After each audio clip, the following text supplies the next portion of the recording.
আপনারা কি সেই ঘটনা শুনেছেন যখন চাঁদ ও প্রিয় নবী হজরত মোহাম্মদ সাল্লাল্লাহু আলাইহি ওয়াসাল্লামের ইশারায় দুই ভাগ হয়ে গিয়েছিল? মক্কার কিছু লোক হজরত মোহাম্মদ সাল্লাল্লাহু আলাইহি ওয়াসাল্লামের কাছে এসে বললেন, যদি তুমি আল্লাহর একজন সত্যিকারের নবী হও তাহলে তুমি চাঁদকে দুই ভাগে ভাগ করে দেখাও। সেই রাতে আকাশে 14 দিনের পূর্ণিমার চাঁদ ঝলমল করছিল।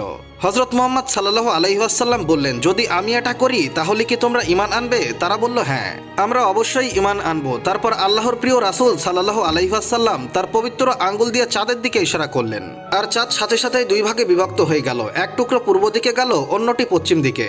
1 থেকে 2 ঘন্টা এভাবেই ছিল। তারপর দুই অংশ আবার মিলিত হলো। লোকেরা হতবাক হয়ে গিয়েছিল, কিন্তু তারপরেও তারা ঈমান আনলো না। তারা অজুহাত দেখিয়েছিল, যদি সত্যি এটা ঘটে থাকে তাহলে অন্যান্য এলাকার লোকেরাও নিশ্চয় এটা দেখেছিল।